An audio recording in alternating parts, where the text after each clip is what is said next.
balita sa labas ng bansa, Germany nagbabala na posibleng manganib ang kaayusan sa Europa bunsod ng nalalapit na peace talk sa Ukraine, at Egypt nagsimula sa pagsisiyasat sa nangyaring stampede sa isang soccer game.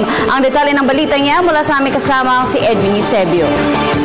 Sinuspindi ng Egypt ang lahat ng major football games kasabay ng pag-aatas na siyasatin ng marahas na kaguluhan sa liblib ng Cairo sa pagitan ng mga security forces at mga football o soccer fans na nag-iwan ng may 20 mga namatay.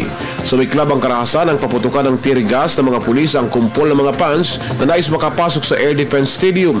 Dahil sa pangyayari, iniutos ni President Abdel Fattah el-Sisi ang pagsisiyasat upang alamin ang pinagmula ng karahasan.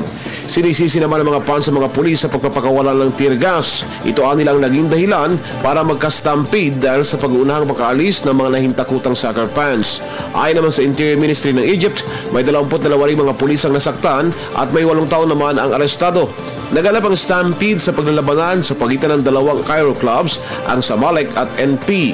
Noong 2012, naganap ang pinakamarahas ring riot sa Egypt na magkasagupa ang Al-Masri team ng Port Said kontra sa Al-Ali ng Cairo, kung saan 74 ang namatay. At matapos ito, sinunog pa ng mga fans ang punong tanggapan ng Football Association ng Egypt sa paghingi ng hustisya sa mga namatay. Simula noon ay naghigpit na ang Egypt sa bilang ng mga taong papayagang makapanood ng mga soccer matches na ikinagalit naman ng mga football fans. Magpupulong sa Minsk ngayong Miyerkules sa mga lider mula sa France, Germany, Ukraine at Russia. Ito ay sa layuning makamit ang kasunduang pangkapayapaan sa kaguluhan sa Ukraine.